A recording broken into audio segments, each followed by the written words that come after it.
Bienvenidos a La Otra Realidad. El tema de hoy es comprometido. Puede herir susceptibilidades e incluso escandalizar a más de uno. Sin embargo, no es nuestra intención. Vamos a ocuparnos de Jesús. Lo haremos desde la perspectiva histórica, desde la perspectiva social, incluso desde la perspectiva filosófica, pero no desde la religiosa. Lo mismo que Krishna, que Buda o que Quetzalcóatl, Jesús es ya un personaje universal, un arquetipo. Pero como ellos también fue un hombre, una persona de la que ignoramos casi todo.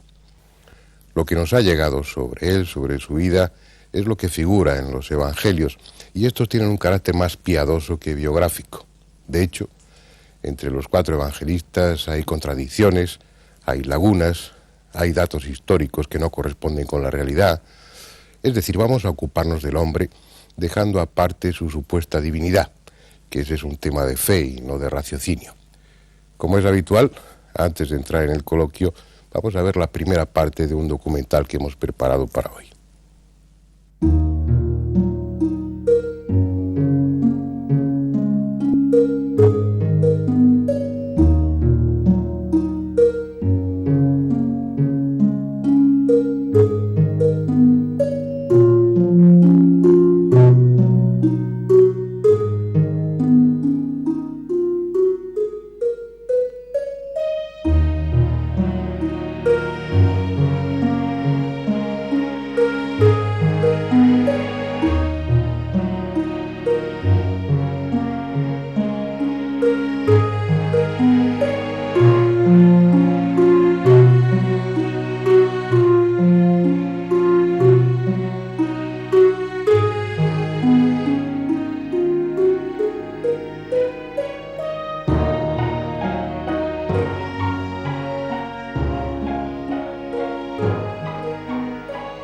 Para la cultura occidental, Jesús es un personaje sobradamente conocido, al menos en apariencia, porque la realidad es que la imagen que de él tenemos nos ha llegado a través de la predicación, de la catequesis y de las clases de religión, sin otra referencia que el relato dejado por los 4 evangelistas, lo que comúnmente se conoce como el Nuevo Testamento. Esa imagen habitual está construida sobre una serie de tópicos que podrían resumirse en el siguiente esquema. Jesús nació en Belén de Judá a finales del reinado de Herodes el Grande. Como sus padres, era de la estirpe de David, aunque fue concebido de forma milagrosa. Su madre, María, recibió la visita del Espíritu Santo que la cubrió con su sombra, de modo que quedó encinta sin perder su virginidad. De esa manera Jesús tuvo una doble naturaleza, divina y humana.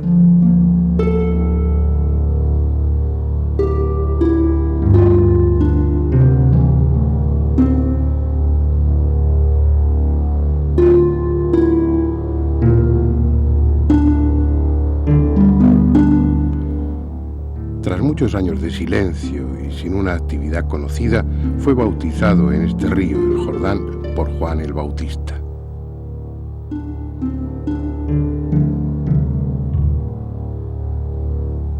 Inmediatamente después se refugió aquí, en el Monte de la Cuarentena, también conocido como Monte de las Tentaciones, a las afueras de Jericó. Es el lugar que sirvió de escenario a uno de los momentos clave en la vida.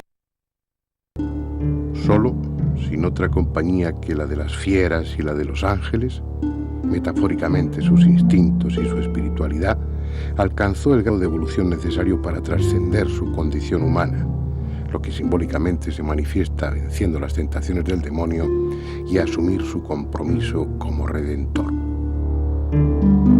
Tras ese periodo de ayuno y meditación abandonó este paraje para iniciar lo que se ha dado en llamar su vida pública, dirigiéndose a Cafarnaún, donde comenzó a predicar la inminente llegada del reino de Dios.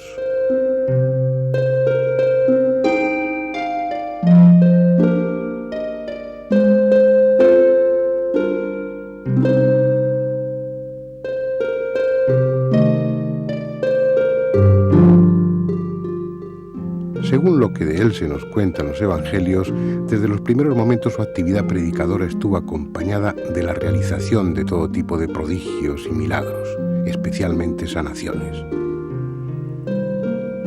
Leprosos, ciegos, paralíticos, sordomudos, enfermos de toda condición se beneficiaron de sus extraordinarios poderes. Algunos de esos milagros, como el que realizó aquí en Caná, convirtiendo el agua en vino durante una boda, pueden parecer más populistas que necesarios, si es que no se trata de metáforas con un significado más profundo. Otros, en cambio, resultaron especialmente dramáticos, como la resurrección de Lázaro en Betania, que llevaba 4 días muerto y, según el Evangelio de Juan, ya olía mal. Sus poderes taumatúrgicos llegaron a tal extremo que en los pueblos en torno a este lago de Genezaret, el mar de Galilea, sacaban a los enfermos a las puertas de las casas para que él los fuese curando a su paso. Aquí fue también donde caminó sobre las aguas y captó los primeros discípulos, pescadores de peces que dejaron de serlo para convertirse en pescadores de almas. Quizás sea esta una de sus barcas, recogida por los arqueólogos del fondo del lago, hundida precisamente en aquellos años y reconstruida hoy pieza a pieza como un delicado rompecabezas.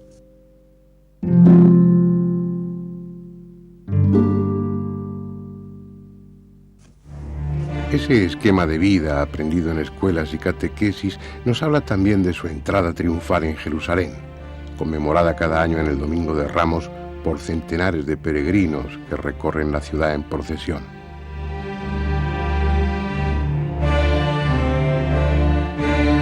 También está en nuestra memoria el pasaje que describe cómo arrojó a los mercaderes del templo, mostrando una imagen de Jesús enérgica, colérica incluso, que contrasta con la de paciente mansedumbre habitual en el resto del relato evangélico.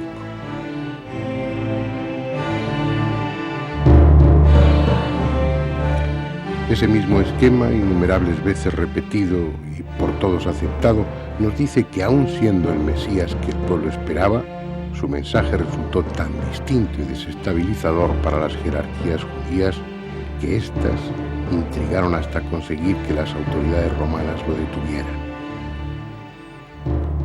La noche en el huerto de Getsemaní, la traición de Judas y finalmente su condena por parte de un gobernador pusilánime, Poncio Pilato, que sin creerle culpable le envió a la cruz para satisfacer a los perversos miembros del Sanedrín.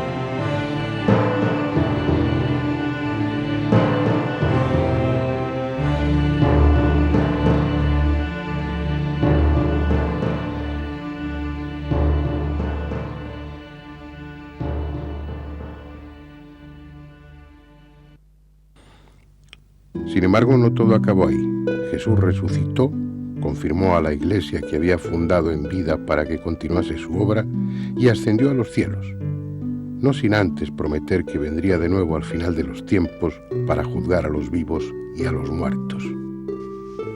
Esa es, en síntesis, la idea que comúnmente se tiene de Jesús y la que aceptan sin crítica los creyentes. Sin embargo, desde el punto de vista histórico y atendiendo a la realidad de los hechos y no a su aspecto religioso, la figura de Jesús es en gran medida una incógnita. Incluso ha habido numerosos autores que desde finales del siglo XVIII hasta bien entrado el XX han negado que existiera realmente. Hoy en día los más críticos admiten que sería casi imposible justificar la existencia del cristianismo sin aceptar al tiempo la de Cristo, por mucho que su figura y su vida hayan sido moldeadas en base a leyendas y a conveniencias teológicas. Pero aún dando por seguro que Jesús vivió y murió en Israel hace unos 2000 años, lo cierto es que no tenemos otros documentos que los redactados por sus seguidores y recogidos en el Nuevo Testamento. En los rollos del Mar Muerto no se menciona a Jesús en ningún momento. En los textos del judaísmo posterior a su muerte se le cita de forma insultante y tendenciosa, como un blasfemo que negó la ley de Moisés y sin añadir apenas nada más. Por su parte, los historiadores de la época no hablan de Jesús y solo hacen referencia a los cristianos. Hay que esperar hasta el siglo II para leer algo un poco más concreto. Una alusión de Tácito en sus anales que no va más allá de una frase en la que, tras referirse a los cristianos, dice que el nombre les viene de Cristo, que sufrió la pena de muerte durante el reinado de Tiberio. Así pues, el medio que tenemos para acceder al Jesús histórico son los escritos canónicos, los evangelios considerados sagrados por las iglesias cristianas. Aunque se trate de literatura piadosa, obviamente no objetiva y adaptada a fines ejemplarizantes, son los textos que más se acercan cronológicamente a la vida de Jesús. Los 4 evangelistas, Marcos, Mateo, Lucas y Juan, no conocieron personalmente al Nazareno y escribieron a partir de la tradición oral. Cada uno por su cuenta recibieron un legado a base de anécdotas, relatos fragmentados, con frecuencia contradictorios, y en ocasiones poco más que frases sueltas. Con esa información tuvieron que elaborar una historia coherente, sin duda verídica en lo sustancial, y ordenarla cronológicamente, situándola en el marco histórico y geográfico supuestamente correcto. Como veremos después, una tarea semejante no puede estar exenta de errores. Los evangelios no coinciden en muchos puntos, a veces significativamente, y sus relatos adolecen de inexactitudes históricas, omisiones y distorsiones de los hechos, a tal punto que en ocasiones parecen estarse refiriendo a personajes diferentes.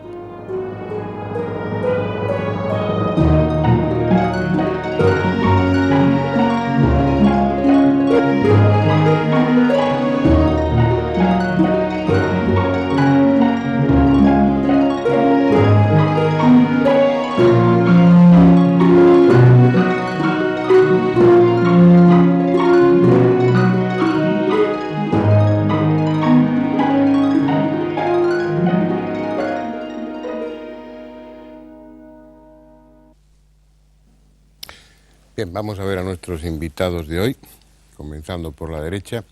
Antonio Piñero, que ya le conocen, ya ha estado en otra ocasión en este coloquio. Él es catedrático de Lengua y Literatura del Cristianismo Primitivo por la Universidad Complutense. En la Universidad. En la Universidad Complutense. Yo me había aprendido lo de la filología neotestamentaria y no me lo dejas decir nunca, que eras catedrático es que no lo entiende la gente, aunque es verdad.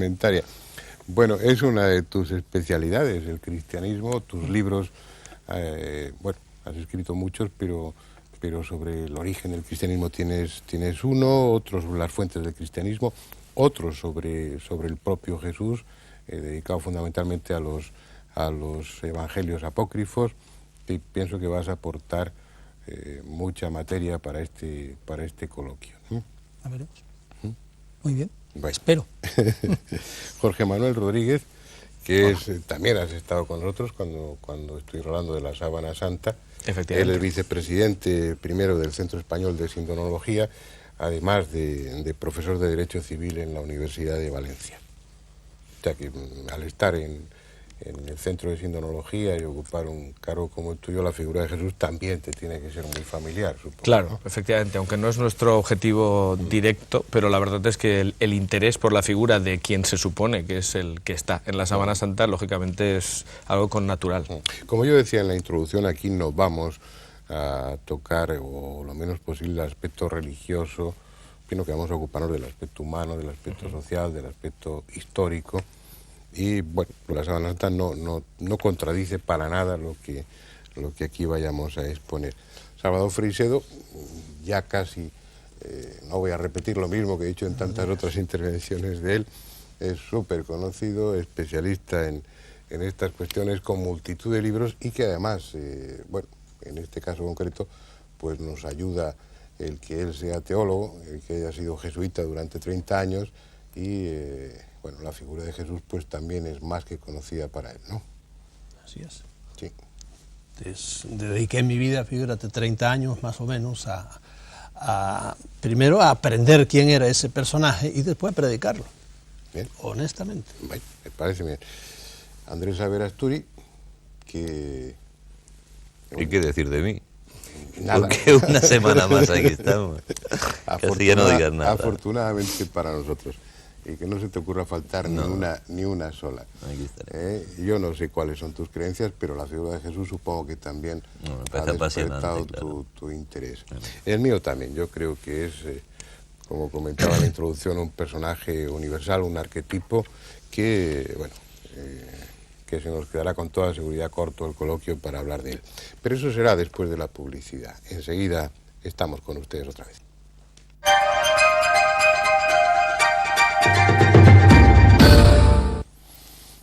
Bien, desde el punto de vista religioso, esta sociedad nuestra está muy familiarizada con la figura de Jesús, ha formado parte de nuestra educación en el colegio, en nuestro ambiente social, pero a pesar de todo hay muchos aspectos de Jesús que son desconocidos, fundamentalmente porque los evangelios no se escribieron durante la vida de Jesús, sino que se escribieron después, y porque además hay contradicciones entre ellos.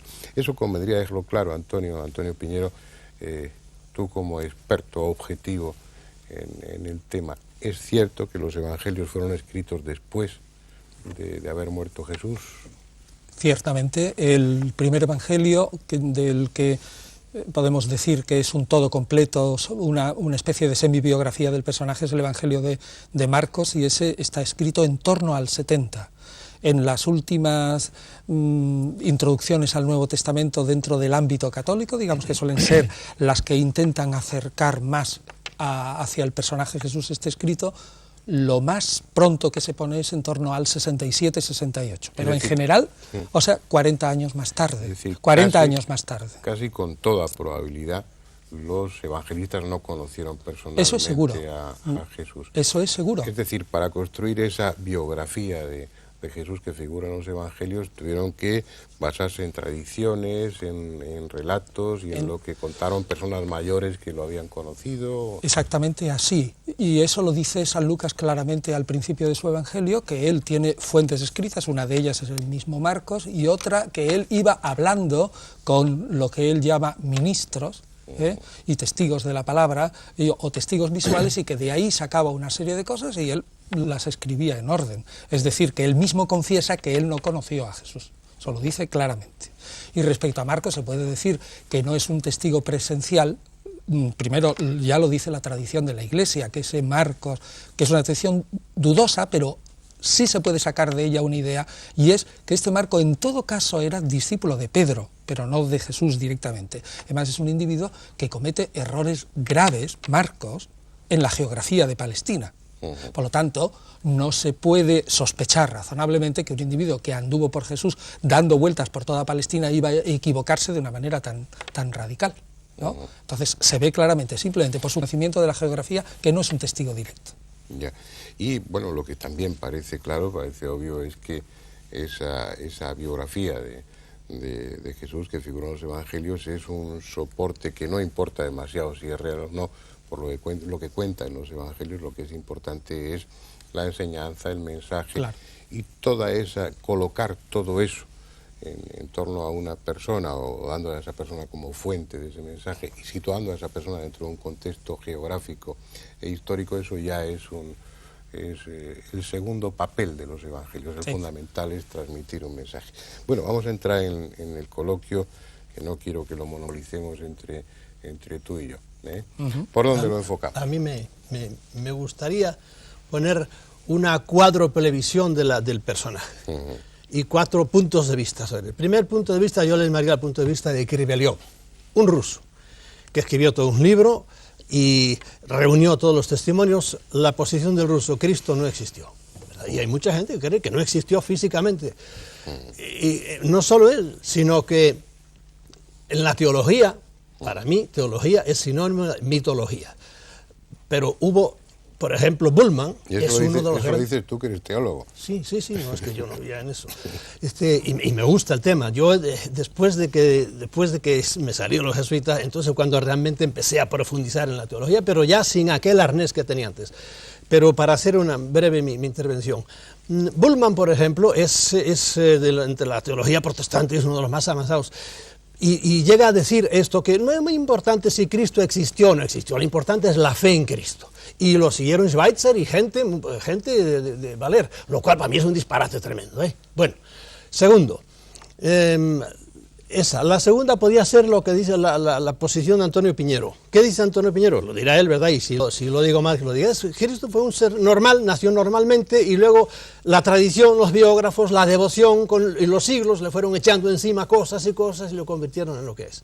Tercera posición, la de la Santa Madre Iglesia Católica, que dice lo que dice. Cristo nació de siempre Dios, hijo de virgen, y de toda la eternidad, y parecía parte de una trinidad, etcétera, etcétera. Todo lo que sabemos, la teología de la cual yo me imbuí. Y por último, yo quiero poner una cosa muy personal, que no es que lo diga yo, sino que lo he descubierto muy tarde. Es el Cristo budista. El cristianismo es un budismo occidentalizado, porque yo por muchos años no, porque siempre me lo echaron para nada. Me recuerdo el padre Henri de Lubac, era un jesuita muy famoso, y dijo, nada más sugirió, que había cierta influencia en el Antiguo Testamento, había cierta influencia budista, ¿verdad? Y apuntó algo incluso en el Nuevo Testamento. Un buen día el profesor de teología, por supuesto, de una de las muchas disciplinas dentro de la teología, nos dijo, el padre Lubac ha sido retirado de la biblioteca. Y lo silenció completamente a nosotros nos lo retiraron, lo silenciaron, y Lubac estuvo por mucho tiempo. ¿Por qué dijo eso? Pero ahora, modernamente, me he dado cuenta de que realmente el cristianismo es un budismo occidentalizado. Y Cristo era un personaje prácticamente que trajo el budismo acá, el primitivo cristianismo, el de las actas de Tomás y por ahí. Después ya, estoy contigo, le empezaron a echar encima cosas y lo convirtieron en todo lo que lo han convertido. Eso es mi visión de los cuatro Cristos que hay. Sigo pensando, sí, que es un personaje no normal. No, Cristo vino preparado como vinieron otros, como vino Krishna, que fue otro señor, le guste a la gente o no le guste, como vino, no al principio, sino al mismo Mahoma, etcétera, como vino Buda, como vino Nanak, a quien no conoce nadie, pero fue todo un señor que hay cientos de seguidores, como vino Mahira, etcétera, etcétera, etcétera. No, pero vamos a ver, Salvador, lo que yo creo que no es correcto desde el punto de vista histórico que tú digas que Jesús trajo el budismo a Palestina. Eso es desconocer un poco, o desconocer cuál es el ambiente. Yo te puedo dar pruebas. ¿Cuál es el ambiente de Palestina en el siglo I? ¿Y cuál es el ambiente de la India? Pero ¿Tú lo conocías? El ambiente de la India lo conocemos por los escritos que nos ha legado la India, y el ambiente de Palestina lo conocemos por los escritos que nos ha legado la Palestina del siglo I. Jesús se encuadra muchísimo mejor como un rabino galileo, con todas las connotaciones que tiene un rabino galileo del momento. Y las similitudes con el budismo son las similitudes esenciales que tienen unas religiones con otras, porque responden a sentimientos que son, o a exigencias que son humanas, que son exactamente iguales en la India, donde nace el budismo, que en Palestina. Son similitudes, digamos, casuales o profundas. ¿Tienes documentos para probar directamente, no indirectamente eso? Lo que no tienes ningún solo documento. Y en cambio yo tengo muchísimos documentos que hasta ahora la Iglesia los ha ignorado totalmente. ¿Qué documentos y han hay para probar? Hace muy pocos años. Pero vamos a ver, ¿cómo vas a probar con documentos la relación causa-efecto de que uno copia del otro y que trae una doctrina de aquí y la pasa a Palestina? Poniendo una columna, por ejemplo, del Dhammapada al lado de las bienaventuranzas. Y dice, ¿pero quién copió a quién? Y va siguiendo, pues esto es Buda, 5 siglos antes de Cristo. Y esto está aquí. Pues el eso es lo que tiene muchas cosas. Pues eso es lo que te digo. Lo que te digo, que eso pertenece al impulso esencial de todas las religiones. Hombre, que por eso se parecen. Es esencial, pero cuando lo tienes escritito aquí y lo bueno lo tienes escrito aquí, no solo una cosa, son muchísimas cosas. Pero es que ahí entran en el juego, Salvador, otros elementos, como yo he leído en los trabajos de Antonio. Bueno, es el papel del gnosticismo dentro de la génesis del cristianismo, y y el adorno, el ropaje o la vestidura que da Claro. a ese mensaje, y a través del gnosticismo sí hay o puede haber El gnosticismo es influencias. verdaderamente precristiano, esto sí que no le gusta mucho aceptarlo a la Iglesia y que sí influye a la hora de repensar ese personaje al momento mismo de su muerte. Pues de una forma muy sintética para nuestros espectadores y para mí mismo. ¿Qué es la gnosis? ¿no? ¿Qué es la gnosis? La gnosis es un conocimiento religioso elevado, reservado a una élite. Y lo que afirma es que el ser humano tiene dos partes, una material y otra espiritual. La única que vale es la espiritual, que es una centella divina que ha caído de arriba y que aquí está presa en la materia. Viene un ser superior que le envía la divinidad con la misión de rescatar esa centella divina y llevarla al sitio de donde procede. Realmente este es el esquema gnóstico y es el esquema que se emplea para hablar luego de la misión de Jesús como Y el redentor. gnosticismo como filosofía, como religión, es anterior al cristianismo. No podemos probarlo con estrictos textos, porque no tenemos textos gnósticos precristianos, pero sí motivos precristianos, de tal modo que sí que podemos rastrear. Y el gnosticismo, efectivamente, también es lo esencial del impulso religioso humano, y en eso coincide también en parte con el budismo. Por eso ya te digo, no basta con que tú pongas un texto aquí y otro aquí para probar que este copió del otro. Claro. Simplemente se dan Bueno, pero es que te voy a decir fundamentos. más cosas, hombre. No es eso solo. O sea que Jesús, en mi opinión, no copia nada de Buda, Yo sino sí que creo que responde copia. a unas interrogantes religiosas que se dan en la India y se dan también en Primera Palestina. cosa, ¿tú crees que Jesucristo vivió en la India algún tiempo? No. Ah, bueno, Nunca pues yo jamás. te doy los documentos. Ahora, lo que pasa ¿Pero es qué que documentos no hay- si son del Claro. siglo XVIII? ¿Quién?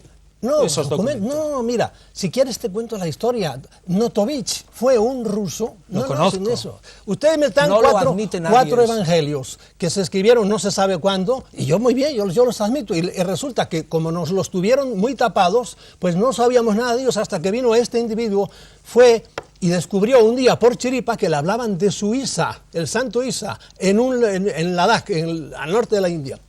Entonces empezó y sacó unos documentos, llegó, publicó un libro, La vida oculta de Jesús. Fue tremendo lo que le cayó encima. Eso es sumamente Normal. inverosímil. Pero espérate, hombre, déjame acabar. Normal que le cayera de todo encima, ¿no? Bueno, entonces resulta que hubo un gran periodista, se fue hasta allá y no encontró nada absolutamente. Pero amigo mío, un año, por lo menos 5, 6, 7, 8 años, Abhedananda, que era un gran señor oriental, pero muy colado en las universidades norteamericanas, se fue para allá, ya hablando el tibetano, porque él era hindú, y empezó a descubrir una cantidad tremenda de documentos. Y el gran Rerich es un individuo que fue un genio, y si no lo conoces de él, pues entérate quién fue. Primero fue un gran pintor, pero además era antropólogo, arqueólogo, etcétera, etcétera. Era un gran señor ruso que tuvo que sufrir mucho con la revolución, etcétera. Se fue para allá y encontró y escribió muchísimo de él, y tiene 2 libros con documentos copiados. Resulta que aquel señor, al periodista, fue demasiado atropellado y no lo dejaron entrar los lamas. Pero cuando llegó Rerich, y cuando llegó Abhedananda, y cuando llegó la Clarence, una gran dama, y ahí están todos los documentos que los han tenido totalmente tapados. Y tú haces ahora mismo que hace la ciencia con los ovnis. No quiero saber de eso. No, lee los documentos. Ya los he leído. Léetlo. Y no me ¿No merece... los has leído nunca? Sí, señor, lo que ha salido en la revista, y no me merece ningún Pero respeto. no es revista, man. ¿Puedo Son el moderador. libros. Venga, El tiempo. moderador. ¿Puedo preguntar algo? ¿Puedo A preguntar ver, algo? Van a Yo aquí- monopolizar ellos el debate. ¿eh? yo creo que sí. Vamos Va a ser muy hacerlo- complicado, y vamos a aparte, hacerlo. estando no aquí- cabe la posibilidad, no por tratar de conciliar dos posturas de que no se esté refiriendo a Jesús, sino a otro personaje. de unas Hay un características poeta en muy- que dice Isa o Cristo, dice, porque son muchos los textos, que hay muchísimos, y le llama Isa y Cristo. Le llamaban de 2 maneras, le llamaban el santo Isa, porque Cristo fue a los 12 años cuando desapareció, desde allí hasta los 29 estuvo viviendo, y te dicen por dónde anduvo. Volvió, lo mataron, y eso consta también, es una especie de paralelo, tan antiguos como los evangelios, antiguos como los evangelios. De ningún Y modo. entonces volvió a vivir con su madre. Está la tumba de Cristo está en el Rosabal, así la puedes ver rodeada en un gran cementerio musulmán. Y la tumba de Murré, que es su madre María, está en otro sitio. hoy defendida por... A ti no te interesa. ¿Sabes lo que no? Lo que te digo, Salvador, es que me gustaría... Yo tengo formación jurídica, entonces me gustaría saber eso que prueba. Es decir, porque aquí no se llaman igual. ¿Qué es exactamente lo que dicen estos textos? O sea, quería hacer una pregunta, ¿eh? Sí. Es decir, exactamente eso, pues si yo tuviera que ser juez, que en fin, es una cosa que tiene más que ver con mi profesión, y me plantearan una serie de documentos, yo me gustaría saber exactamente qué dicen, porque claro, decir que hay documentos que dicen cosas me parece muy bien, pero concretamente ¿qué? No, pero entérate tú, porque yo no te voy a traer los documentos aquí. No, pero el público no tiene por qué saber eso. Yo por muchos años me taparon esos documentos hasta que me metí en ellos. El problema está en que esos documentos no aportan nada a la intelección, a comprender mejor a Jesús. Totalmente, no aportan porque nada. Si no los conoces, ¿cómo me estás diciendo eso? Todas las predicaciones de Cristo, ahí están, y ahí es donde te digo, pero mira, si las esto entendemos es lo muy que vemos bien luego en el Evangelio, y esto es la doctrina budista. No. Lo que pasa es que estáis hablando de cosas que, bueno, como ambos sois especialistas y tenéis una formación completa e información muy completa sobre el tema, los demás nos estamos enterando casi de nada. Yo creo que vamos a dejar un poco primero, ese terreno y darle la palabra a Andrés. La figura de Cristo, que también se ha dicho que sí existió, sí no existió, eso ya parece demostrado que sí existió, etcétera. Es que es absurdo desde el punto de vista histórico negarlo, porque nos plantea a los historiadores 1000 problemas más si no hubiera existido. Basta ese argumento. Es decir, eso lo tenemos claro. Una vez que existió, y entramos en la polémica, si viajó, si no viajó, hay un tiempo que realmente los evangelios nos citan, que yo creo que son la gran incógnita de los evangelios, ¿no? ¿Qué ocurre desde el nacimiento hasta la vida, a la que se ha llamado vida pública de Jesús? Pues no lo citan porque como ese personaje, como decía antes, y lo ha transmitido bien mi posición, ese era un rabino, por decirlo de alguna manera, de Galilea, como otros tantos. Y por lo tanto, hasta que no empezó su vida pública, no causó la más mínima sensación. Y por lo tanto, es que no hizo nada. No había nada que transmitir, era como otro sujeto más. Una vida cotidiana normal. Una vida corriente, como hace aquel que va a la sinagoga, se va imbuyendo de los textos sagrados y va reflexionando. O sea, que yo creo que es buscarle 5 pies al gato y que no existe, el intentar sacar de esa famosa vida oculta algo que ilumine la personalidad de Jesús. La personalidad de Jesús se ilumina suficientemente en sus rasgos generales estudiando los testimonios de los 4 evangelios. Y vale. Yo pongo otra vez de nuevo, hay documentos, estudienlos, de los 12, el Notovich escribió el libro Los años perdidos de Jesús y trataron de hundirlo y de hecho lo hundieron. ¿Y sobre qué se basaba eso? ¿En qué documentos se basaba? Los documentos que él encontró en la masería de Emis, en concreto, en Ladakh, pero es que no solo, él vio él no sabía tibetano, tenía un traductor y se lo fue copiando allí. Entonces, los frailes le dijeron, al principio no se los querían enseñar, los frailes le dijeron, pero esto es una copia, pero hay copias en pali y hay copias en bengalí y hay muchísimas copias Salvador, de los años perdidos. Y si eso fuera tan evidente, no habría una mayor publicidad de todo eso, cuando, por mucha fuerza que pudiera tener la Faber-Kaiser Iglesia. escribió su libro Jesús vivió y murió en Cachemira, fue a hablar al cardenal y dijo, voy a publicar esto. Y Faber-Kaiser, y me lo dijo a mí, creo que lo publicó en la cosa, dijo, por favor, no hable de eso, le dijo el cardenal, claro, porque esto a nosotros nos pone patas arriba. Vamos a ver, Salvador, mira, antes decías lo de Lubac. Sí. El señor de Lubac que tú dices que lo apartaron es el cardenal de Lubac. La Iglesia jamás apartó a de Lubac. Bueno, eso es una cosa, es el cardenal de Lubac. Y antes no te lo he querido decir. No, la Iglesia es que yo te lo digo, yo fui jesuita, yo tenía una biblioteca, yo te he dicho, a mí me apartaron a Henry pero vamos a de mi biblioteca, de modo que no me importa. Vamos a centrar el debate. Este personaje existió. He dicho que de mi biblioteca, a mí me lo dijo, y eso no lo puedes rebatir tú porque eso lo viví yo. A mí me dijeron, el cardenal de los libros del padre de Lubac, como se decía el padre Congar. Y luego le hacen cardenal, ¿no? O sea, lo apartan de la biblioteca y lo hacen cardenal. Anda, pero no, pero sería cuando era cardenal ya. Pero de hecho lo echaron para un lado. Se acabó, los libros de él no. Bueno, pues, es igual, vamos a ver, mira. Este personaje lo podemos dividir en Jesús y en Cristo. Jesús, digamos, es el personaje histórico y Cristo es el personaje en cuanto Mesías, y los cristianos opinan que es Mesías, y todo lo que, en mi opinión, se le echa encima a la figura histórica. Hay un Jesús real del que nunca llegaremos a saber, es decir, cómo vivía exactamente, qué comía, qué vestido llevaba y todo eso, eso no lo podemos saber. ¿Por qué? Pues porque no tenemos ni un solo texto que nos lo diga. Solamente lo podemos adivinar a base de textos parecidos de cómo vivía la gente en el siglo I. Luego hay otro Jesús de la historia, que es más o menos... ¿verdad? Cuando él andaba por otro sitio no estaba en Palestina. Pero que, bueno, bien, dejemos eso. Hay otro Jesús histórico. Hay otro Jesús. No pongas con esa. ¿Tú quieres hablar de la síndrome? ¿Tú qué dices tú de la...? De eso hablamos en otro programa, pero si... en este, por ejemplo, el documento que dieron los alemanes diciendo este señor que está enterrado en esta cosa estaba vivo. ¿Qué dices tú de eso? Pues que no es que lo diga yo, es que todos los forenses que han estudiado el tema dicen que no es verdad. Pero aquellos forenses, ¿verdad? Dijeron que sí, que era cierto, ¿eh? No, pero es que no es cierto. Se dijo en base a... Lo dices tú, yo te digo lo contrario. Bueno, yo le digo, pero yo lo que quiero decir, cuando afirmo algo, intento decir por qué. Que es otra cosa que yo siempre me gusta que la gente diga. No, yo afirmo tal cosa, pero explique por qué, porque tenemos tiempo para hacerlo. Bueno, pues yo intento hacer eso. Es decir, ¿qué se dijo? Precisamente fue el año 39. Hubo alguien que dijo, sangró, luego los muertos no sangran, luego evidentemente estaba vivo. Bueno, lo que pasa es que luego los estudios forenses te dicen, si le dan a uno una lanzada en la aurícula derecha, efectivamente ahí sí hay sangre en una persona muerta, por tanto no hay ninguna contradicción. Y por otro lado, se puede distinguir perfectamente entre el líquido pulmonar, por ejemplo, que sale, o la sangre de zonas que ha sangrado estando vivo y estando muerto, y se puede distinguir perfectamente. O sea, esto no está en discusión. Eso se dijo el año 39, cuando se había estudiado muy poco, y de las Sábanas Santas tenía una foto más o menos potable, la del año 31, y una muy antigua de lejos, de 1898, y no se había estudiado prácticamente nada. O sea, los estudios del año 78 y las fotografías posteriores y todo coinciden, o sea que eso no se puede discutir.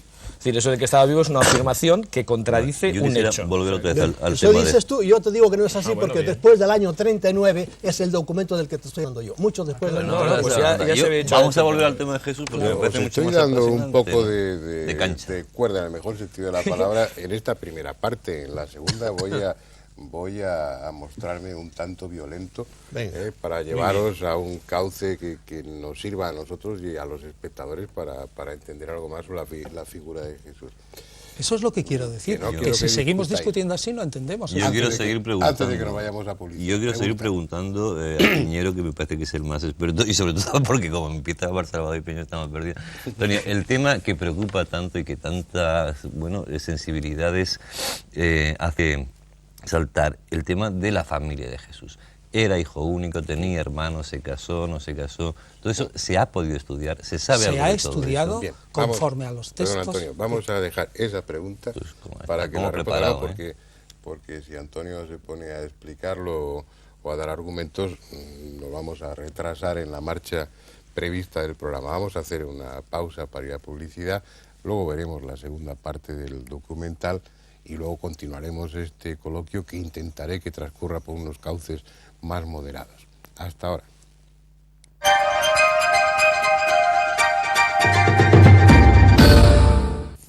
Bienvenidos de nuevo. Quedó en el aire la pregunta que hacía Andrés Averasturi sobre la familia de Jesús, pero antes de darle respuesta vamos a ver la segunda parte del documental. Luego volvemos al coloquio.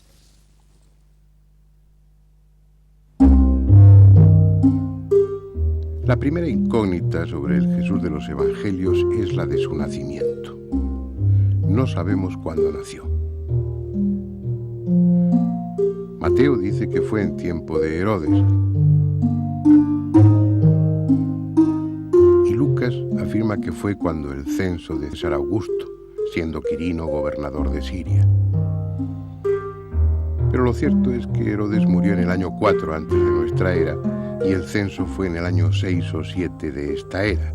Es decir, hay 10 u 11 años como mínimo entre ambas fechas. Uno de los dos, Mateo o Lucas, se equivoca, si es que no se equivocan uno y otro. Tampoco es cierta la matanza de los inocentes por orden de Herodes. Histórica y socialmente es un puro disparate. Los evangelistas fabricaron piadosamente un nacimiento rodeado de circunstancias extraordinarias que fuesen acordes a la grandeza del personaje. Lamentablemente no se pusieron de acuerdo al hacerlo, y además de no saber cuándo nació Jesús, ignoramos a ciencia cierta dónde. Mateo y Lucas dicen que en Belén, en tanto que Marcos y Juan sostienen que en Nazaret. Los peregrinos que acuden a Belén convencidos de que van a orar en el lugar donde nació Jesús, en la gruta que hay en la iglesia de la Natividad, se equivocan casi con toda seguridad. La tradición más sólida señala a Nazaret, tal como se dice en los evangelios de Marcos y de Juan. En todo momento Jesús es nombrado como Jesús de Nazaret y no como Jesús de Belén. Incluso en sus inicios los primeros cristianos son conocidos como la secta de los nazarenos. La realidad es que Mateo y Lucas se inventaron lo de Belén para que la figura de Jesús se adaptase a la profecía que anunciaba la llegada del Mesías y que éste nacería en Belén de la estirpe de David. Consecuentemente, Mateo y Lucas también se inventaron una genealogía de Jesús que le hiciese descender del rey David. Pero como cada uno lo hizo por su cuenta, tenemos dos árboles genealógicos de Jesús que no coinciden y son imposibles de combinar entre sí. Aunque la virginidad de María es dogma de fe para los católicos, tampoco los evangelistas coinciden en ese punto. Mateo y Lucas lo afirman, en tanto que Marcos y Juan no lo mencionan. A cambio, en varios pasajes se hace referencia a Jesús como hijo de José de Nazaret o simplemente como hijo de José. Incluso Mateo y Marcos aluden con toda naturalidad a los hermanos de Jesús, citando hasta sus nombres: Santiago, José, Simón y Judas. Fue solo a partir del siglo II, ya asentado el dogma de la virginidad, cuando en los evangelios apócrifos se justifica el tema diciendo que esos hermanos procedían de un matrimonio anterior de José. Tampoco históricamente la cuestión importa demasiado. Era práctica habitual en el pasado atribuir a los héroes y personajes relevantes un nacimiento virginal. Así se hizo con Buda, con Alejandro Magno, con Ciro el rey de Persia, con Apolonio de Tiana. Incluso a los dioses precolombinos, como al azteca Huitzilopochtli, se les asignó un nacimiento igualmente virginal. La única deducción lógica es que su nacimiento, lo mismo que su infancia y juventud, son una pura especulación redactada bastantes años después de su muerte, cuando el cristianismo empezaba a tomar cuerpo. Los pocos datos relativamente fiables son los que corresponden a su vida pública y aún así están sazonados convenientemente para mejor ajustarlos a la doctrina que sus seguidores construyeron en torno a su figura. Por ejemplo, cuando inicia su misterio en Cafarnaún, lo hace anunciando la inminente llegada del reino de Dios. Esa urgencia en su mensaje, ese aviso de algo que está a punto de suceder, es indiscutible incluso para los exégetas católicos. Os aseguro que todo se cumplirá antes de que pase esta generación, se recoge textualmente en el Evangelio de Mateo. Se ha cumplido el plazo, el reino de Dios está cerca, anuncia en el Evangelio de Marcos. Está refiriéndose al final del mundo, al comienzo casi inmediato del anunciado por los profetas reino de Dios. ¿Qué sentido tenía entonces fundar una iglesia para continuar su obra? Su predicación es clara: hay que dejarlo todo, posesiones, trabajo, familia, porque ya no hay tiempo. Es ese el aspecto más peligroso de su mensaje para el poder establecido. El anuncio de una teocracia, el retorno del Dios Yahvé para reinar sobre Israel, implicaba el fin del poder romano, el fin de las instituciones, el final de cualquier autoridad humana o material. Además, ese mensaje no surgía como algo aislado, era uno más dentro del ambiente de agitación que se vivía en Galilea. La ocupación de Roma no era solo la ocupación del país, era por encima de todo la usurpación de un poder y unos atributos que correspondían a Dios, el único rey lícito de Israel. Los movimientos de liberación de carácter más radical, como los de Yehudá ben Ezequías o Juan de Giscala, procedían también de Galilea. La campaña liderada por Jesús se inició en el momento políticamente más inoportuno. Tampoco se trataba de un movimiento puramente espiritual, en él había inevitables connotaciones políticas y también nacionalistas. La universalidad que se le ha querido dar a su mensaje poco tiene que ver con lo que en los propios evangelios se recoge. Es el mensaje de un israelita dirigido a los israelitas en el seno de las tradiciones y creencias religiosas de ese pueblo. Quizás resulte inadecuado para los creyentes, pero al margen de la fe, es lo que la lectura desapasionada de los evangelios refleja y lo que, por otra parte, resulta históricamente lógico.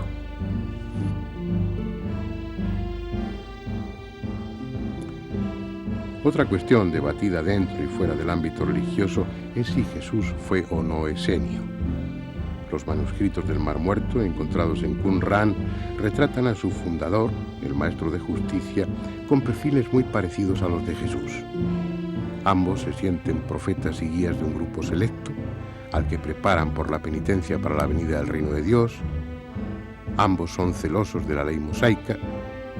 Ambos se enfrentan contra ciertos estamentos del judaísmo oficial. Ambos tienen un esquema dualista de la vida espiritual, reducida a la lucha de Satán contra Dios. Ambos sostienen que el fin del mundo es inmediato. Sin embargo, al final de su vida Jesús modificó su orientación inicial, ocupándose más del fondo, de lo esencial, y dando menos importancia a los detalles rituales y a los preceptos. Tal vez tuvo contactos e influencias esenias, pero si perteneció a la secta, debió retirarse de ella. Respecto a su muerte, todo parece señalar que, en contra de lo que se sugiere en los evangelios, debe atribuirse a los romanos y no a los líderes judíos. El papel mesiánico asumido por Jesús, sobre todo en su última etapa, le colocó inmediatamente en la posición de enemigo de Roma y, como tal, como revolucionario mesiánico, fue condenado a muerte.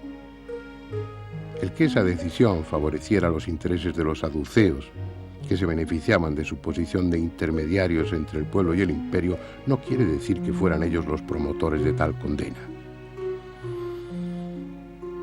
A la postre, aunque sólidamente argumentadas por filólogos e historiadores, estas interpretaciones aquí expuestas no resuelven plenamente. Solo aportan una visión diferente, más acorde a las circunstancias políticas y sociales que vivió Jesús, pero también incompleta. No es posible ya saber cómo era, cómo sentía o cómo pensaba. Y acaso no importe. Su papel como arquetipo, como modelo para muchos, hace siglos que trascendió al personaje humano.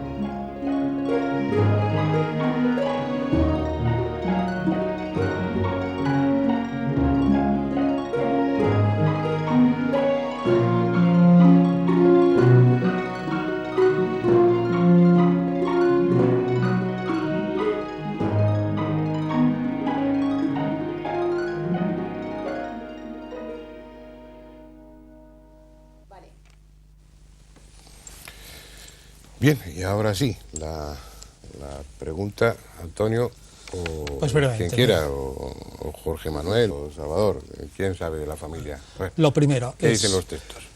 Marcos y Juan les importa o aparentemente no demuestra ningún interés por la virginidad perpetua de María. Claramente tampoco ni Mateo ni Lucas.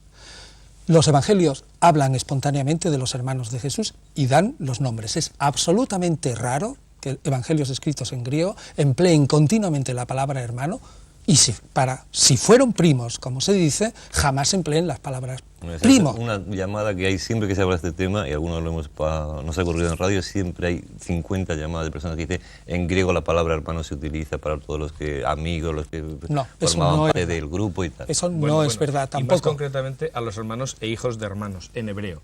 En hebreo sí hay un texto, pero ese, vamos a suponer que la gente tenga razón de que el sentido hermano tiene un sentido amplio, pero el máximo argumento es que la Iglesia primitiva no se preocupó en absoluto nada de la virginidad absoluta hasta en torno al 150, y no todos.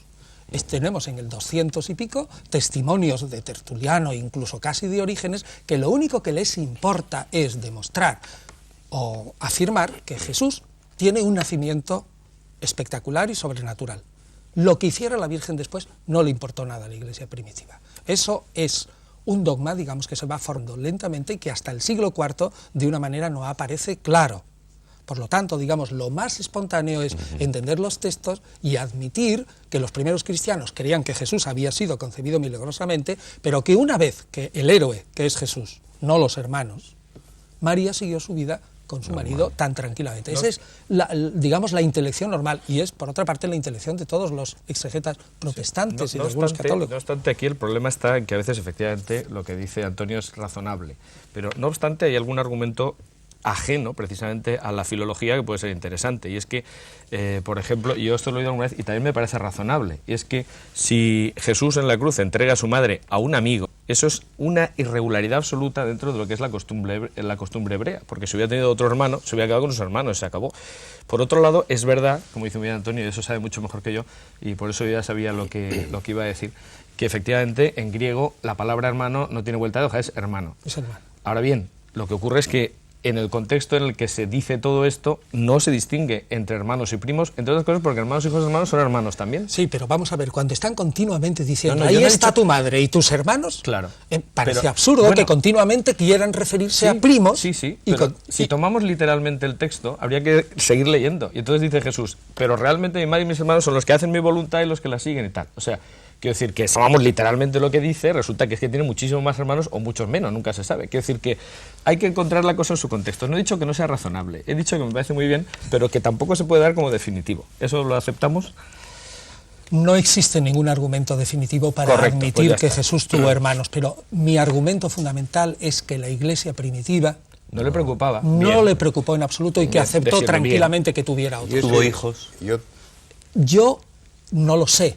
¿Aparece en algún texto algo que puede indicar que sí los tuvo o que no los tuvo? Ninguno. Ni aparece ningún texto que sí la estaba tradición casado, es que no los tuvo. Sí. No, claro. Y es normal. Yo opino personalmente que ese personaje probablemente fue un personaje casado, quizás viudo, y que después se dedicó totalmente a proclamar la venida del reino de Dios y el fin del mundo inmediato y la instauración de una nueva sociedad. Antes de entrar como ha dicho muy bien, es una afirmación. Pero sí, no, él lo ha dicho, pero no hay textos para... Pero un momentito, si hemos elegido este tema propio para el coloquio, no quería decir para debate, pero... es que es inevitable. Es un tema que, bueno, que mueve sentimientos, es precisamente porque es una figura poco conocida desde un punto de vista histórico, biográfico, y con muchas lagunas en lo que se refiere, tantas que bueno, que se suscitaba en la primera parte, pues otra interpretación, otros textos en los que se alude pues a un viaje a la India donde se habla de eso. No quiero que entremos en el tema. Lo que sí quiero preguntarte, Salvador, por ejemplo, tú decías que bueno, la virginidad de María en un principio no importaba demasiado. La virginidad total, la virginidad post-partum, después del parto. La previa sí importó. La previa sí. Sí. ¿Eso desde el principio o se decide en algún concilio, en uno de los primeros concilios? Hombre, la virginidad absoluta de María tarda muchos siglos en definirse.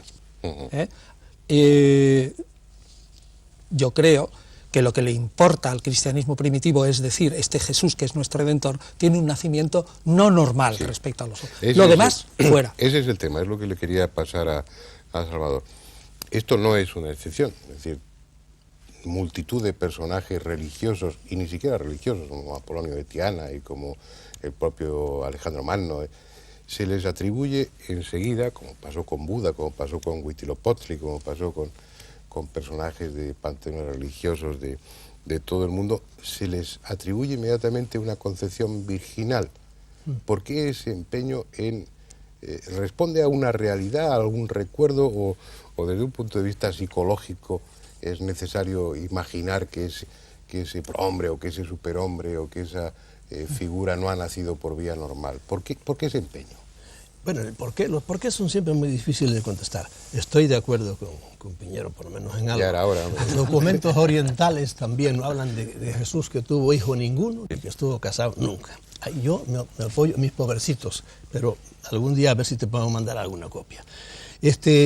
La virginidad de María yo la he encontrado ya en los símbolos primeros, ¿no? Nació de María Virgen, en el primer símbolo, hasta me parece que se llama de Jerusalén o por ahí, y en el Nicea está ya, se le llama Virgen, ¿verdad? Estoy también de acuerdo contigo en que lo que vino después ya les interesó menos, pero bueno.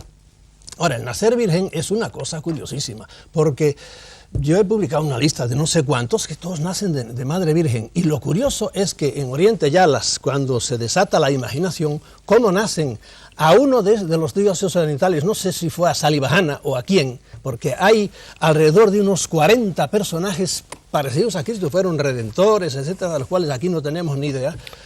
A uno le nació su hijo, a la madre de él, nació aquí del sobaco. No sé a quién fue de ellos, pero de los bastante conocidos. A otro le nació a su padre del muslo, lo cual ya es rizar el rizo por ahí. ¿Por qué realmente quieren hacer nacer de una manera? Porque yo no sé, hay algo con el sexo. Yo siempre digo, la raza humana está mal fabricada. Y hay cosas que han dejado sueltas y entre ellas es el sexo, ¿verdad? Y el sexo, en el budismo, por ejemplo, el sexo también se mira igual que en el cristianismo. Hay una especie de rechazo y los monjes budistas todos son también célibes, etcétera, etcétera, etcétera. Los porqués yo no lo sé. Yo creo que son la necesidad de hacer un tipo extraordinario, ¿no? De no hacerlo igual que los demás. Entrar de una manera solemne, entrar de una forma distinta en el mundo, que no es tanto la preocupación, seguramente. Luego la sexual sí que es posterior. Porque implica en sí mismo una contradicción. Estamos hablando de limpieza, de que es algo que se le añade al personaje después, y estamos hablando de una época de muchos años en la vida de Jesús en concreto en la que no se sabe prácticamente nada de él. Hombre, es que he visto... Si realmente, objetivamente, hubiera nacido una madre virgen, habría sido famoso desde ese momento de su nacimiento. El caso habría sido comentado en todo el mundo. Eso es antiguo. uno de los principales argumentos. El nacimiento de Krishna es casi igual, y eso sí también, la eso hay muerte documentos, también, ¿no? casi exactamente igual que el de Krishna. Lo que pasa es que hizo la Virgen de Baki, etcétera, etcétera. Por eso hablábamos, yo hablaba en la introducción de que, bueno, de que es un arquetipo, es algo que encuentras en muchas culturas, y muy parecidos. Es una imagen del Redentor, es la imagen de un hombre que viene a revelar unas enseñanzas, a dar un mensaje, que es un mensaje de esperanza, mezclado también con el catastrofismo, pero es casi una constante en todas las culturas. Y coges a Quetzalcóatl y puedes establecer una similitud, un paralelismo con la figura de Jesús. Coges a Krishna también y coges a otros muchos personajes religiosos del mundo que lleva muchos miles de años. Me está dando aquí. ganas de contar un chiste, quiero decir que... Pues puedes contarlo, mira, es que, sí, aliviamos el... En fin, no sé si, espero que nadie se lo tome a mal. Ayer, hablando precisamente de que iba a intervenir en un programa en el que lógicamente iba a ser la historicidad de Jesús, alguien me dijo una cosa que no me resisto a contarla, y es los paralelismos que existen entre el Cid y Franco, con perdón, ¿no? Es decir, porque resulta que... No, con perdón de si... Es decir, yo en Franco no suelo mencionarlo mucho, ¿verdad? Pero, en fin, es decir, porque... historia. Claro, claro. Porque y es curioso, pero lo voy a repetir porque me hizo mucha gracia. A lo mejor nadie más le hace gracia, pero este amigo me decía, si te das cuenta, hay un paralelismo clarísimo entre la figura del Cid y Franco, hasta el punto de que dentro de 2000 años alguien podría terminar pensando que es una reelaboración entre uno y otro. Y entonces yo dije, hombre, eso no puede ser. Me dijo, sí, fíjate, fue proclamado en Burgos. Eso es, lógicamente, algo que se ha tomado de la figura del Cid. Se casó con una asturiana, exactamente lo mismo que el Cid. Sus nietas emparentaron con pretendentes al trono de Francia, exactamente igual que el caso del Cid. Hay del Cid referencias a que los moros le llamaban, y hay textos escritos que le llaman el perro gallego. Esto lógicamente está tomado y se ha elaborado la figura de Franco a raíz de esa otra. Es decir, que haya paralelismos, pues es muy interesante, la verdad es que puede ser muy curioso, pero como elemento de prueba, la verdad es que es un poco... se tiene que quedar ahí, ¿eh? No, hombre, yo lo que creo que es complicado es analizar, primero en el siglo XX, con nuestra concepción, la figura de Cristo, del nacimiento de Cristo. Es decir, y me consta, ¿no?, que hay muchas mujeres creyentes que ahora mismo les cuesta mucho ver ese sentido despectivo que tiene el tema de la virginidad o de la no virginidad. Es decir, ¿por qué se va a manchar una persona por el hecho de nacer de mujer? Entonces eso plantea, pues hombre, en gente dice, es que no es serio, ¿no? Igual que ha planteado durante el celibato como una situación mejor que la de la familia durante muchos años en la Iglesia, que ya lo está equilibrando un poco. Y segundo, es muy difícil hablar de Jesús fuera de la religión. Yo comento que es un esfuerzo que tendremos que hacer en este debate, o que estamos haciendo, pero es muy complicado intentar explicar la figura histórica de Jesús al margen de la fe de cada uno, porque yo diría, muy difícil, ¿no? Creo que ahí has dado justamente en la clave. Claro. Afirmaría que la figura de Jesús solo se puede comprender por aquella persona que se meta profundamente a estudiar la sociedad, Claro. la política, Los la 20, religión y la economía Y de los la 20 Palestina siglos del siglo I. Exactamente. Como Fuera no ahí lo no se enmarques entiende. en ese sitio, No se entiende. no entiendes a ese personaje. Y ese es el problema de la Iglesia posterior, que lo que hacen es añadirle de Tapan su coleto... sus propios huecos con la figura de Jesús, Eso es. inventándose cosas. Inventándose un montón de cosas. Y solo se entiende bien ese personaje cuando lo encuadras ahí. Y hay que estudiar un montón de historia palestina. Claro. Si Yo no, tengo algo no que hay decir manera. de eso. A mí me interesa mucho menos quién fue la madre, si tuvo hermanos por ahí, qué fue lo que dijo y Claro. cuáles Claro, son sus pero ahí enseñanzas. es donde va a Si es estar un el hombre problema bonito, pero de- me enseña disparates, como es, por ejemplo, para mí, muchos dogmas cristianos son disparates, pues lo digo honradamente como lo pienso, ¿verdad? son los pues dogmas, entonces pero digo, lo no, decía muy bien Piñero, sería. Salvador. Ahora, creo que se nos va a quedar en el Son aire la dogmas pregunta posteriores. principal. ¿Cuál sobre es la Jesús. pregunta principal? A ver.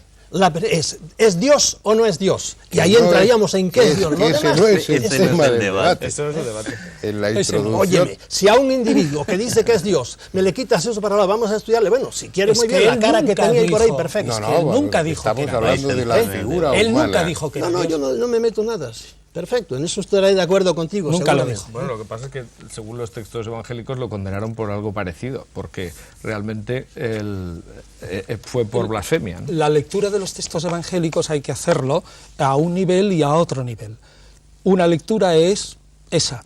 Le condenaron como, digamos, un individuo que fastidiaba a un modus de pensar judío, pero el mismo texto evangélico te dice claramente, en cuanto bajas un poquito y lees entre líneas, pero muy poco, que lo que condenaron fue por ser revolucionario contra un poder establecido que era el Lo que pasa romano. es que el problema que tengo yo con esto es que eso es una interpretación.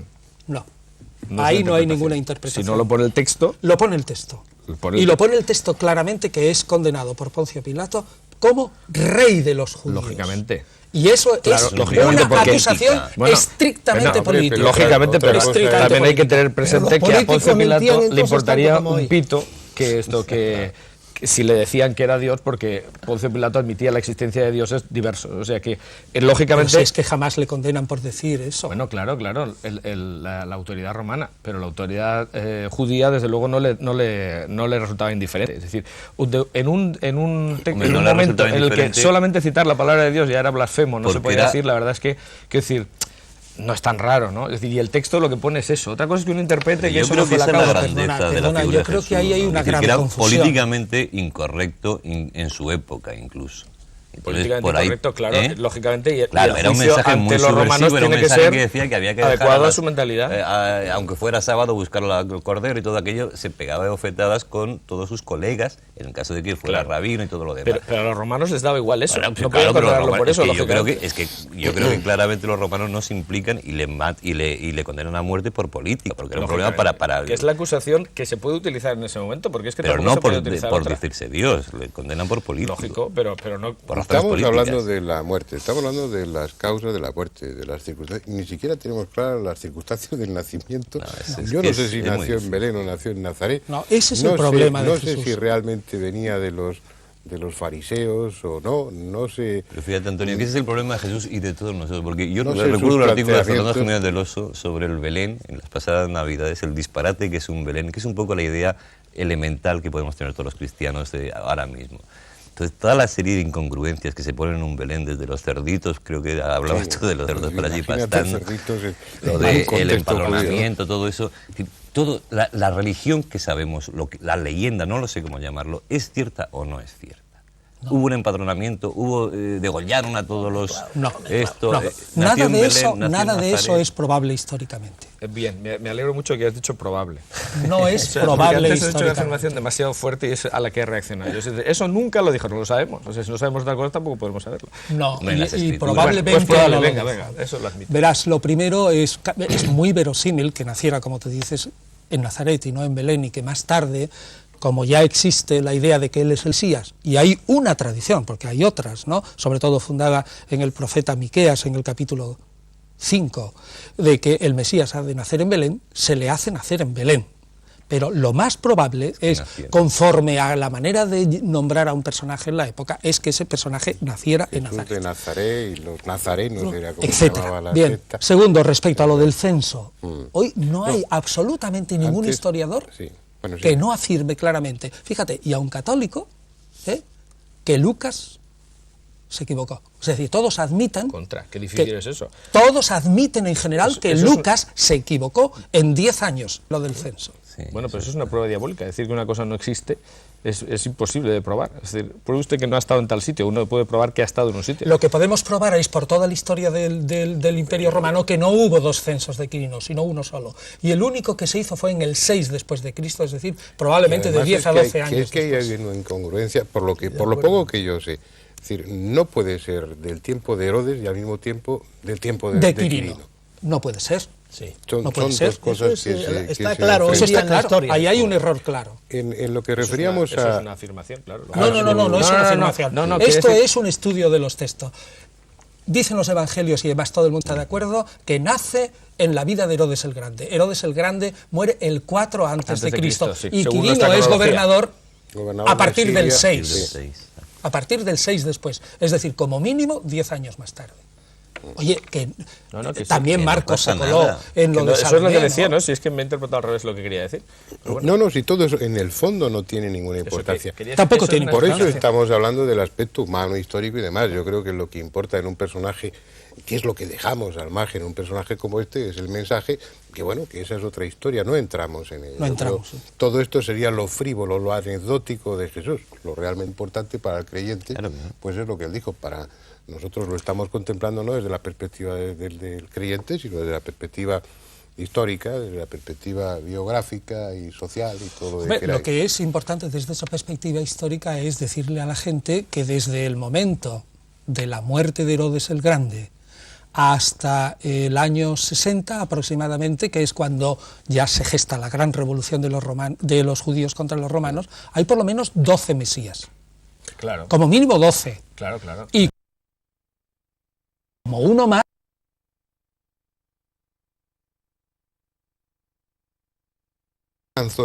Estamos hablando de una Galilea, estamos hablando de una Palestina, un contexto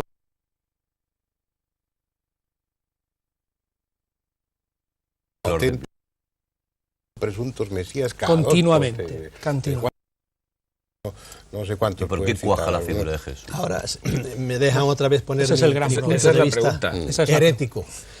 Ahí entran, yo de nuevo tengo que ver gente de arriba, somos una granja y alguien los seleccionó, tú para arriba, y entre los 12 agarraron, no estén de acuerdo conmigo ahora, yo sí lo creo así, y cogieron ese y lo levantaron para arriba y se acabó. Como ha pasado con otros señores en otras religiones, hubo también sus discrepancias entre los fundadores y por ahí de repente uno es el que se va para arriba, porque alguien lo coge y lo levanta para arriba. Es un punto de vista muy personal y si quieres muy herético. Quiero desdecirme, por si se me entendió antes, algo de lo que dije. Las cosas que Jesús nos dijo no fueron disparates, no, más bien decía cosas mucho más de acuerdo con el hombre que quiere evolucionar. Disparates son los que después vino la Santa Madre Iglesia a echarle al dogma y a hacernos creer en cosas increíbles, ¿verdad? Esos sí son disparates, en infiernos eternos y cosas de esas, nada. Yo creo que Cristo nunca habló nada de eso. Bueno, es decir, no lo sabemos. Eso sí que es una prueba. Eso está probado que no habló nada de eso. Bueno, no sí, lo sabemos. Hablaba de la guerra y todas esas cosas por ahí, pero bueno, eso son maneras de hablar ahí. No como lo dice la Iglesia, definido como... Pero hay más de 40 citas en los Bueno, me he perdido, no sé de qué estáis hablando. No, estamos hablando de si Jesús, por ejemplo, creía o no creía en un infierno eterno. Y yo estoy convencido de que sí creía, porque entra dentro de la mentalidad de los judíos de la Palestina del siglo I. Probablemente creía. Yo no lo pongo a él en esa mentalidad, sino que más bien en la mentalidad budista, pues no. Pero te sales totalmente de la historia. Claro. Bueno, la historia vuestra. Vale, de acuerdo. Bueno, ¿y por qué cuaja la figura de Jesús? Mira, eso pero eso es un problema que realmente tampoco puede dar la historia como tal una solución definitiva. Yo te podría decir diversas razones. Primero, cuaja porque uno de sus seguidores es un hombre genial, que es Pablo de Tarso, y es capaz de ofrecer, desjudaizar esa figura, presentarlo como un salvador universal y satisfacer las necesidades de redención de amplias masas del imperio. Segundo, cuaja esa figura porque el grupo que le sigue reinventa la seguridad social. Es el grupo que mejor protege a sus huérfanos y a sus viudas, y meterse dentro del cristianismo era un seguro. Tercero, cuaja también porque tiene un talante literario maravilloso. maravilloso. Es decir, que la predicación sobre los evangelios se hace fácil, porque los evangelios son una lectura bonitas y fantástica. Y cuarto, sobre todo, porque la reinvención de la doctrina de Jesús en los primeros momentos se acomoda perfectísimamente a lo que en ese momento se demandaba la sociedad. Hay ahí una operación de marketing religioso consciente o inconsciente, que es un éxito.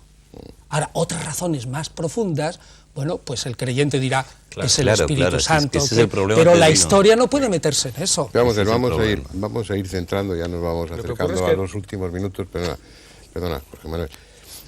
Primero, no está claro, no vamos a resolver las cuestiones aquí, es completamente imposible porque, pues bueno, han ocupado mentes muy preclaras y durante muchísimo tiempo y no lo han resuelto. Pero no sabemos si nació en Belén o nació en Nazaret. No sabemos si nació en tiempo de Herodes o en tiempo de Quirino, del gobernador de Siria. No sabemos, obviamente, si tuvo hermanos o no, y estoy hablando históricamente y documentalmente de lo que podemos saber o no podemos saber. Pero hay otra historia que se nos ha vendido siempre, y es Jesús era el bueno y los judíos los malos. Y bueno, una exégesis, un estudio tanto riguroso o mínimamente riguroso viene a decir que no, que Jesús formaba parte del pensamiento judío, del pueblo judío, y y que probablemente ocupó un lugar dentro de la jerarquía de los rabinos o de los... Vale. Lo cual es, Eso es así, tal como lo estoy diciendo. Hombre, es mucho más probable eso que cualquier otra elucubración, claro, lógicamente. Claro. Es decir, eso encaja. Sin embargo, quisiera decir una cosa, que a lo que estabas diciendo tú antes de que triunfó porque realmente, pues, filosóficamente, pues, encajaba muy bien, la verdad es que relativamente, porque la muerte no encaja para nada. Es decir, el Antiguo Testamento dice, maldito el que cuelga del madero. Para los hebreos era absolutamente inadmisible predicar la muerte. Pero no, y para los judíos era blasfemo desde todos los puntos de vista. Pero no para las grandes masas del imperio, donde la figura del Redentor muere y resucita. Pero todo el contexto en el que se desenvuelve la figura y todos los primeros seguidores y todos son judíos. Es decir, tienen que hacer una especie de subversión absoluta de sus pensamientos para seguir esa figura, no es tan fácil. Hay otros mesías que se dan en ese tiempo que eran mucho más fáciles de seguir. Algunos tuvieron verdaderos éxitos, fueron declarados como Cristos, como mesías por los sumos sacerdotes, etcétera, etcétera. O sea, desde el punto de vista humano, tuvo mucho más éxito otros seguidores que además estaban en un contexto en el que efectivamente se esperaba el Mesías, porque la profecía de Daniel encajaba perfectamente en aquellas fechas, ¿no? Y a partir de ahí, pues hombre, es realmente raro pensar que este triunfara porque tenía cartas a favor, pero tenía algunas en contra que eran realmente pasmosas. Ya, pero lo que dice Andrés es cómo triunfa dentro del imperio. Al principio tú te refieres al mínimo núcleo de seguidores judíos, pero cuando triunfa es precisamente cuando se desjudaiza. Exacto. Precisamente cuando se desjudaiza. Pero era un problema del Antiguo Testamento. Claro, cuando se desjudaiza. Esa es la clave. Que Yahvé no era exportable, por hablar en una terminología moderna, ya no era exportable, y sin embargo Jesús sí era absolutamente, la figura de Jesús. Si tú la desjudaizas. Le convino a Constantino, ¿no? Y echarlo para arriba. Lo que parece claro es que al margen del aspecto religioso, pues si es Dios, como piensan los creyentes, pues está todo justificado. Claro, sin duda. Claro.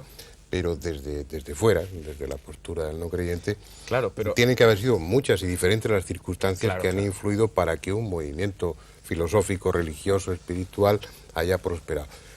Pero que ha requerido, como hemos visto a lo largo del coloquio, que para su mantenimiento y engrandecimiento se hayan ido añadiendo elementos ficticios, piadosos, convenientes. Sí, pero hay poco tiempo, ¿eh? Es decir, lo que se refiere a los evangelios... No, ya, efectivamente. No, pero me refiero que en cuanto a los evangelios, una mitificación de una figura requiere, como dicen los propios estudiosos del tema, porque este tema huele un poco a naftalina, que donde surgen las críticas sobre la historicidad de Jesús fue precisamente a partir de los enciclopedistas franceses y después, a principios de este siglo, con Bullmann y compañía, en un ambiente alemán donde el nazismo era incapaz de admitir que Dios hubiera hecho judío, etcétera. Es decir, que esto es una cosa antigua. Ni siquiera lo discutimos aquí al inicio del debate, quedaba claro que representa más problemas el negar la historicidad de Jesús que admitirla, ¿no? Claro. Partimos de un acuerdo de que existió realmente como persona, ¿no? Evidente. Bien, vamos a terminar. Yo lo siento, como pasa siempre, el tema es muy sugestivo, es apasionado y bueno, pues y demuestra que efectivamente los que han estado investigando durante estos años no se han puesto de acuerdo en absoluto ninguno. Es decir, todas las teorías alternativas... Perdona, en las líneas generales sí. En las líneas generales cada vez existe un mayor consenso entre los con ello estudiosos. yo me voy despidiendo. Pero nada. Yo creo que el espectadores entiende. Y bueno, yo creo que sí, que entenderán y que disfrutarán el apasionamiento, que supongo que ellos también lo han seguido con interés y con cierta pasión, porque es un tema que a todos dentro de esta cultura, dentro de esta sociedad nos afecta. Bueno, es un tema que queda ahí. Probablemente con el tiempo volvamos a otros aspectos de la figura de Jesús, porque insisto en que es realmente apasionante. Pero eso será en otra ocasión. Vamos a dejar el programa aquí. Hasta el próximo día.